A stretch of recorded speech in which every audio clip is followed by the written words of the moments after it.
You ever get that feeling, like you're not alone, even when no one's there? Like something's watching just beyond the edge of the light? Some stories are just stories, but others come from people who swear they lived through them. Tonight, you'll hear a few that crawl under your skin and stay there. Lock your doors, turn off the lights, and whatever you do, don't look out the window.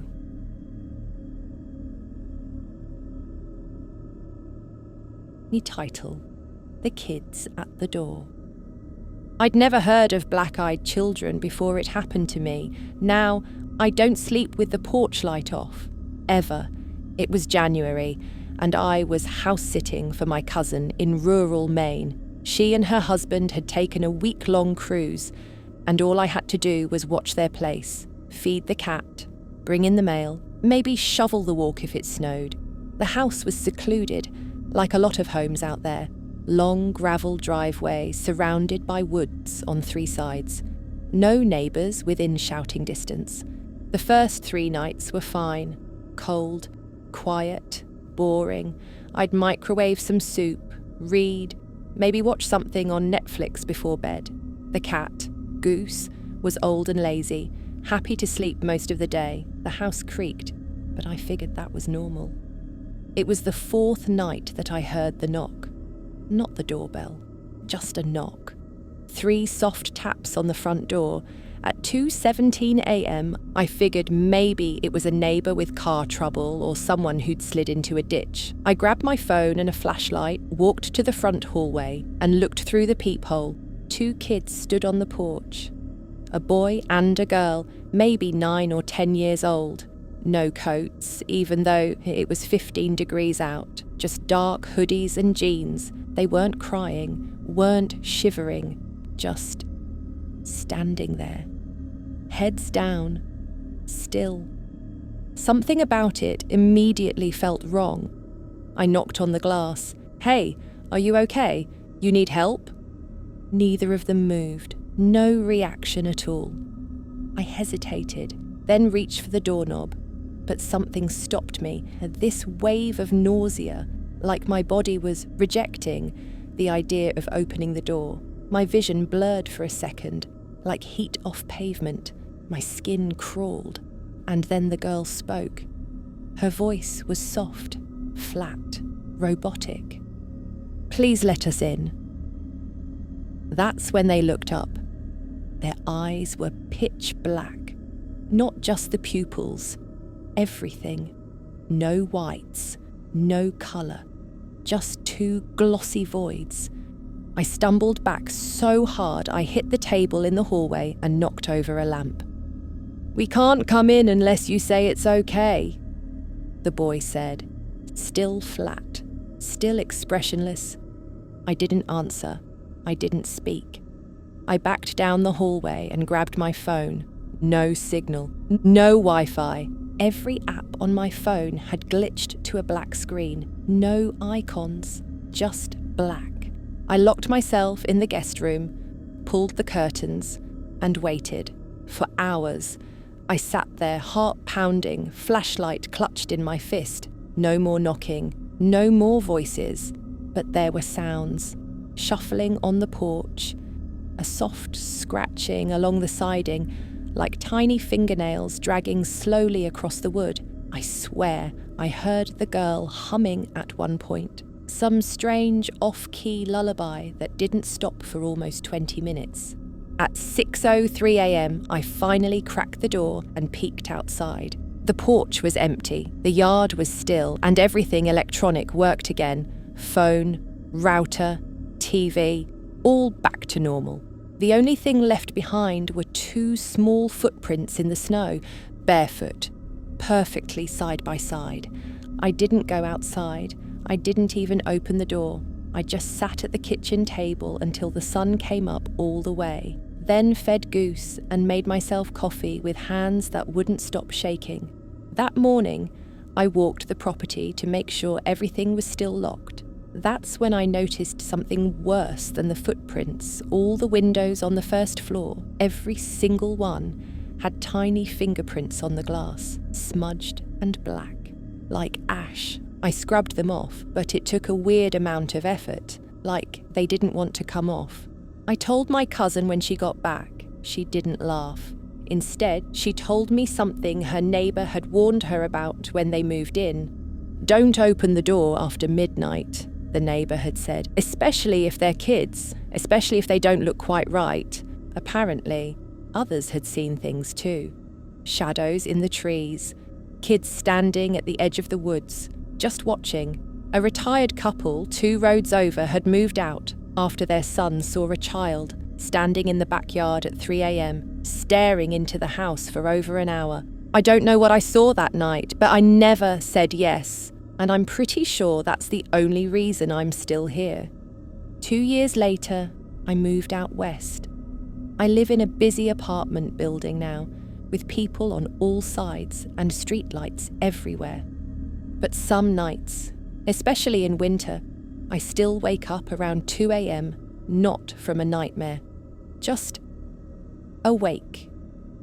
And sometimes I hear a knock, 3 soft taps, somewhere distant, like a memory trying to come back, and I never go to the window, not ever.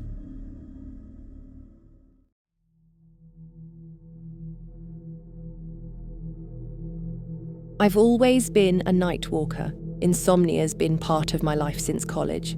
Stress, too much caffeine, the usual cocktail. My routine was simple. Throw on a hoodie, earbuds in, and walk the quiet suburban streets until my mind slowed down enough to sleep.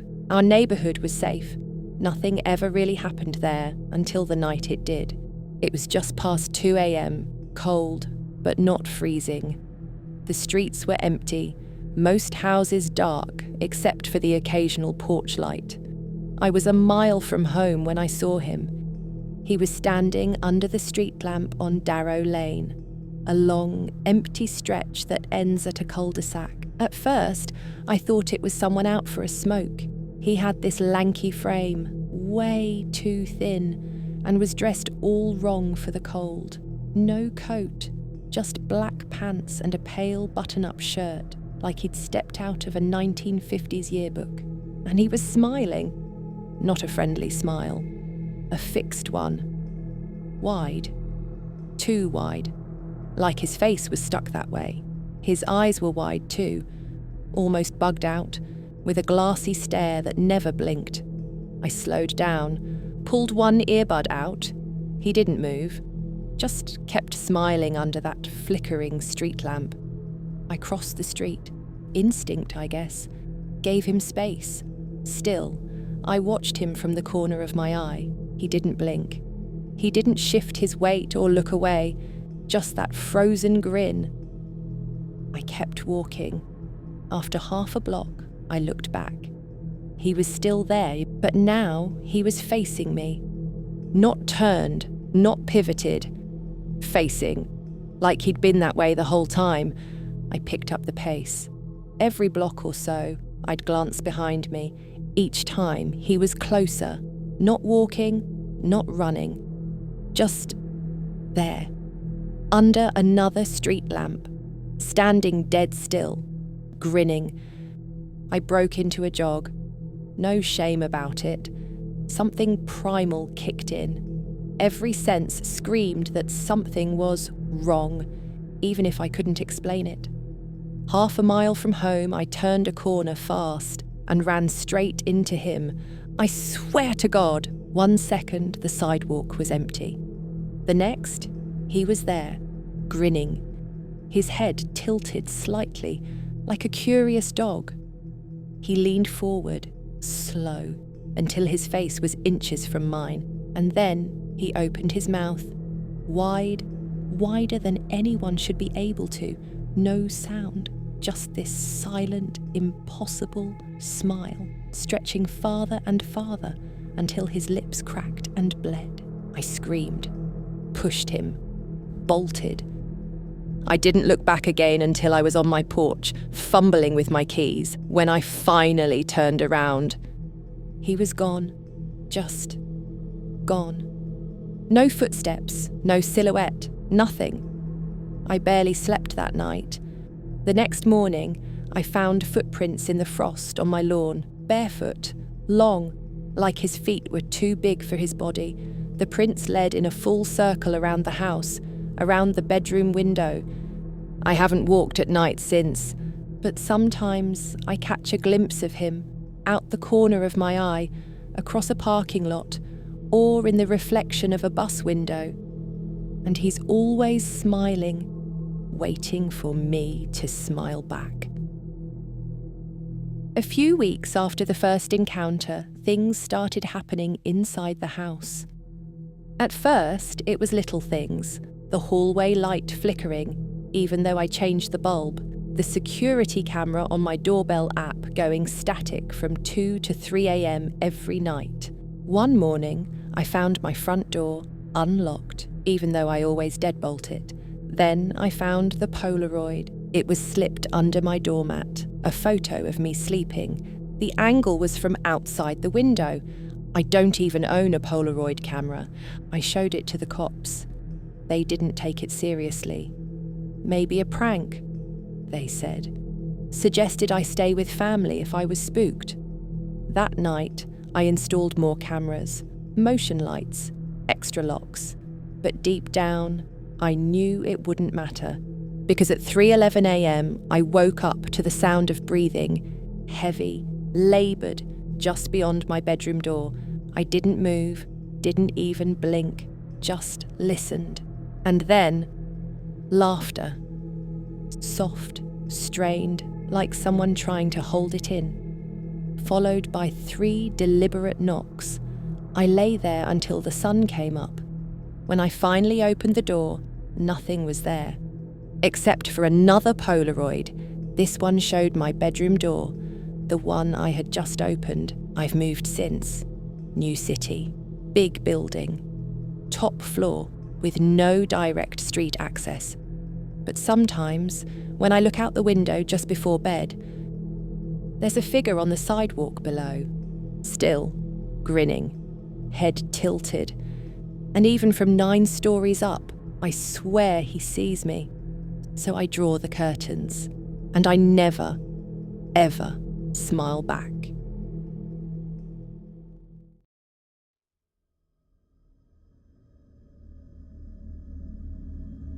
Old Man Johnson had been a trucker for longer than he could remember. He'd seen the country change, the roads expand, and the world grow smaller. But some things never changed, like the long, lonely stretches of road that seemed to go on forever, cutting through the heart of America. Tonight, he was hauling a load of steel beams from Dallas to Denver, a route he'd taken a dozen times before. But this night was different. This night, he would meet something that would stay with him until his dying days. The road was an endless ribbon of black, the only light coming from his headlights and the occasional glow of a distant farmhouse. The radio played static, the stations fading in and out as he drove deeper into the night. He was somewhere in the middle of nowhere, West Texas maybe, when he saw the figure standing by the side of the road.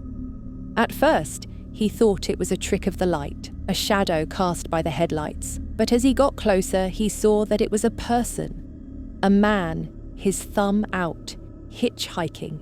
Johnson slowed down, his instincts telling him to keep going. But something in him, a lingering sense of chivalry, made him pull over. The man was tall and thin, his clothes worn and tattered. His face was gaunt, his eyes sunk deep into his skull, and his hair was a wild, unkempt mess. He looked like he'd been on the road for a long time, and Johnson felt a pang of pity for him. He rolled down his window, and the man leaned in, a faint smile on his lips. "Evening," the man said, his voice a low, rasping whisper. "Mind if I catch a ride?" Johnson nodded, gesturing to the seat beside him. "Hop in. It's cold out here." The man climbed into the cab, his movements slow and deliberate. He smelled of dirt and sweat, and there was something else, a faint, coppery scent that Johnson couldn't quite place. The man introduced himself as Tom, and Johnson told him his name, keeping his eyes on the road as they pulled back onto the highway. At first, the conversation was easy, the usual small talk that passes between strangers on a long journey. But as the miles ticked by, Johnson began to feel uncomfortable. There was something off about Tom, something that set his nerves on edge. He couldn't put his finger on it, but he felt like he was being watched, studied, like Tom was sizing him up for something. Tom asked him about his route, his cargo, his life on the road. Johnson answered absently, his mind racing, trying to place what was bothering him. And then it hit him. The smell, that coppery scent, it was blood. Tom smelled of blood. He glanced over at Tom, and for a moment, he thought he saw something in the man's eyes, a glint of something primal, something hungry. But it was gone in an instant, replaced by that same faint, unsettling smile. Johnson tried to focus on the road, but he could feel Tom's gaze on him, heavy and intense. He cleared his throat, trying to break the tension. "So, Tom, what's your story? What brings you out here on a night like this?" Tom was silent for a moment, and when he spoke, his voice was barely above a whisper. "I'm just passing through, looking for someone." "Someone?" Johnson asked, his grip tightening on the wheel. Tom nodded, his eyes never leaving Johnson's face. "Yes, someone very special, someone I haven't seen in a very long time." Johnson felt a chill run down his spine, and he suddenly wished he'd just kept driving. There was something in Tom's voice, a note of longing, of hunger, that sent a shiver of dread through him. He tried to change the subject, to steer the conversation back to safer grounds, but Tom seemed oblivious, his mind lost in whatever dark thoughts consumed him. As they drove deeper into the night, Johnson began to feel a growing sense of unease. The road was deserted, the landscape a blank canvas of darkness, and he was alone in the cab with a man he didn't know, a man who smelled of blood and spoke of hunting down some long-lost acquaintance. He glanced over at Tom, and this time he saw it clearly. The hunger in his eyes, the way his lips curled back in a snarl, revealing a set of yellowed, crooked teeth. Johnson's heart pounded in his chest as he realised that he was in danger, that something was very, very wrong. Johnson reached over to the console to radio for help, but that's when Tom, with a quickness that took Johnson by surprise, grabbed his arm. "You won't be needing that." Tom leaned in, his teeth bared, and Johnson braced himself for the inevitable. But then, a blinding light flooded the cab, and a deafening horn shattered the night. A semi was bearing down on them, headlights blazing, horn howling. They were drifting into the oncoming lane. Johnson flinched instinctively, jerking the wheel and stomping the brake. The truck swerved, tyres screeching, and that split second of chaos was enough. Tom hissed in pain as the sudden jolt threw him off balance. His grip loosened, and Johnson seized the moment. He tore his arm free and drove his elbow into Tom's chest. Snarling, Tom twisted away, threw open the passenger door, and hurled himself into the darkness, just as the oncoming rig blasted past, the shockwave buffeting the cab. Johnson didn't wait. He slammed the door, shifted gears, and hit the gas, tyres biting into the road. The truck surged forward into the night, leaving Tom, and whatever he truly was, behind. He didn't look back, didn't stop until he reached the nearest town, his heart pounding and his hands shaking. He pulled into a rest stop, his body racked with tremors, and he sat there for a long time, trying to calm himself, trying to make sense of what had just happened. He never saw Tom again, but he never forgot him either. The encounter left a deep, lasting impression on him, a reminder of the darkness that lurked in the shadows, the evil that hid in plain sight. From that night on, Old Man Johnson was a changed man. his eyes forever haunted by the memory of the hitchhiker, the predator, the thing that smelled of blood and hunger. And so he drove on, a solitary figure on the endless ribbon of road, his heart heavy with the knowledge that sometimes the most terrifying things in this world are the ones that hide in plain sight, the ones that you least expect.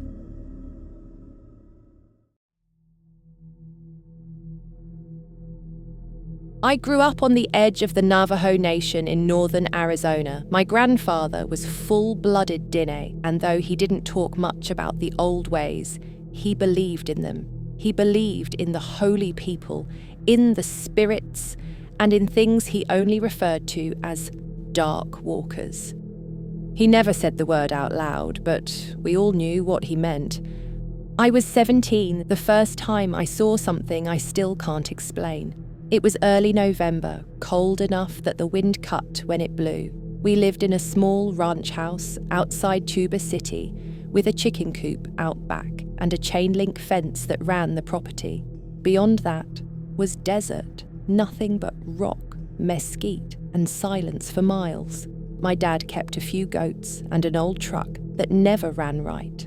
Our closest neighbour was the Martinez family, half a mile down the road. That night, our dogs wouldn't shut up. All 4 of them were going wild, pacing the fence line, growling with their fur up, barking with that deep, primal noise you don't hear unless something's wrong. Not just a coyote or a raccoon, this was different. My dad went outside with his .22 and a flashlight. He stayed out there a while. When he came back, he looked off, pale, quiet. "Keep the dogs in tonight," he said. "Did you see something?" I asked. He shook his head. "Lock the doors, all of them." He wouldn't tell me what he saw. That night, I stayed up late doing homework. The wind had died down, but something felt wrong. Like the air was heavier, thicker. Even inside, it was close to 1 a.m. when I heard the knock. 3 taps, slow, deliberate. On my bedroom window, tap, tap, tap. We lived far from town, no neighbours nearby, no reason anyone would be out there. I turned off my lamp and crept to the window, moving as quietly as I could. I didn't touch the blinds, just parted them with 2 fingers. Something was standing at the edge of the fence, not close, maybe 20 yards away, but close enough that I could see its silhouette in the moonlight. It was tall, thin. The limbs were wrong, bent at strange angles, and its skin, what I could make out, was pale and too tight, like it didn't belong. It was wearing clothes, a flannel shirt, pants that looked like jeans, torn and hanging loose, like it had pulled them off a corpse, and it was just standing there, watching. I couldn't make out the face. The shadows were too deep, but I could see the mouth moving, slowly, like it was whispering something. Maybe my name. I dropped to the floor and crawled under my bed, heart pounding like I'd run 5 miles. I don't remember deciding to hide. My body just did it. The knock didn't come again. Eventually, I must have fallen asleep. I woke up at dawn with dust on my face and the sun bleeding through the blinds. Outside, there were footprints in the dirt by my window, bare feet, long toes, deep impressions, but only one set coming in, none going back. That morning, my grandfather came to the house. He didn't wait for coffee or small talk. He walked the perimeter, sprinkling cedar ash and murmuring prayers. Then he stood by the window where the knocks had come and closed his eyes for a long time. "You saw it," he said. I nodded. He didn't ask what it looked like. He didn't need to. It's not a person. It used to be. Not anymore. It wears skin. Of people. Of beasts. It speaks in voices that don't belong to it. It knows names. Don't ever speak to it. Don't listen. If you hear it again, pray. We burned sage in every room that night. My mother cried quietly in the kitchen. My dad double-locked every window and pulled the blackout curtains. That night, the dogs didn't bark. They whimpered. 2 nights later, I woke up to scratching. Not on the window, under the house. We had a crawl space beneath the floorboards, maybe 2 feet of clearance. I could hear it, clear as anything, something crawling, dragging, slow and heavy, circling beneath my room. Then it stopped, and I heard it say my name. Not loud, not growling, but in a perfect imitation of my mother's voice. Daniel, open the window. I held my breath. Didn't move, didn't blink. Daniel, come outside. It's okay. I didn't respond, didn't even cry. I just lay frozen until the sun came up. When I told my grandfather, he didn't say anything for a while. Then he asked if I'd made eye contact. I don't think so, I said. He sighed. Good. That's how they get inside. Through your eyes, through your voice, through invitation. The Martinez family found one of their sheep flayed and left on their porch 2 weeks later. No blood trail, no signs of struggle, just an empty fleece, perfectly peeled, laid out like a rug. A month after that, the dogs started disappearing. One by one, ours included. No prints, no fur, just gone. We left in the spring, sold the house cheap. No one asked why. Sometimes, though, especially in the winter, I'll wake up around 1 a.m. and hear tapping. Faint, distant, like it's remembering where I am. And I never, ever open the window. Some stories are warnings, others are maps. This one is both. So if you ever hear knocking late at night, don't look, don't answer, don't speak. Because once you hear your name spoken by something that isn't human, it's already too late.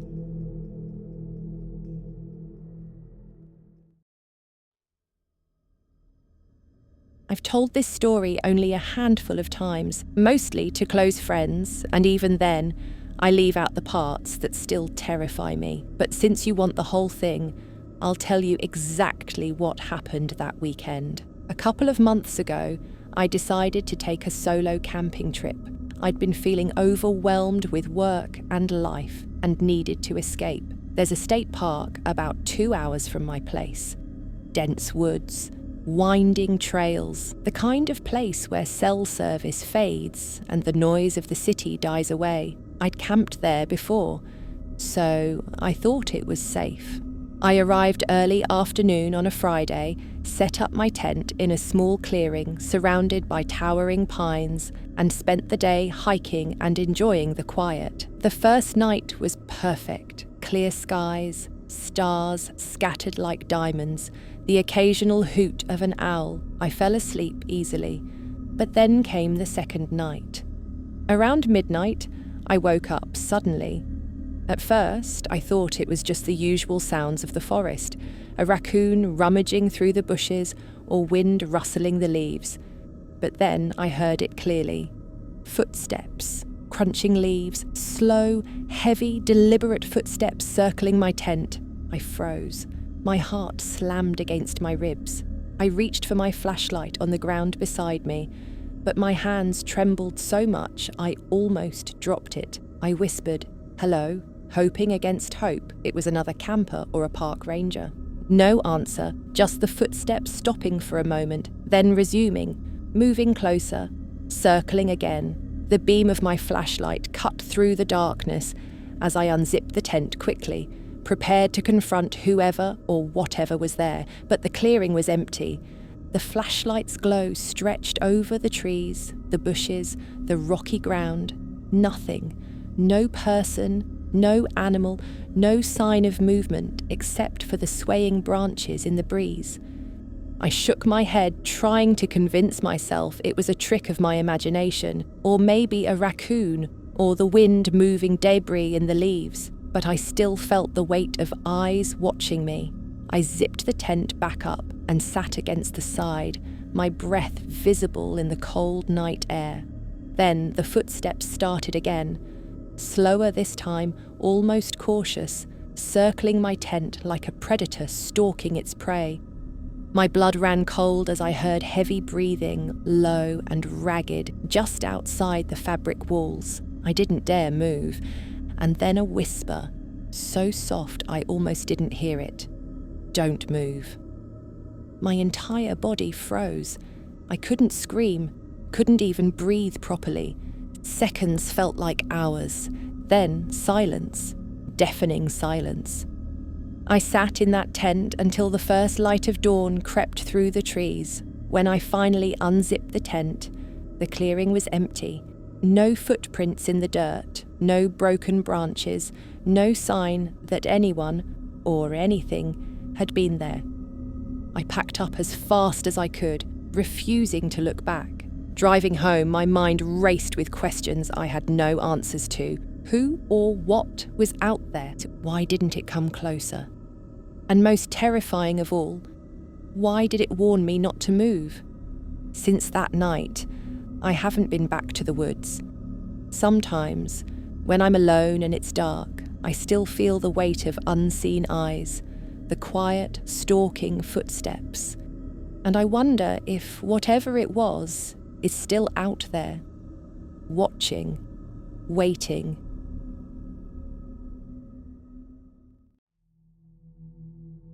You've left the Velvet Hour, but the story isn't over. Things followed you, through shadow, through silence. They always do. So, keep the lights low, and I'll find you in the next video.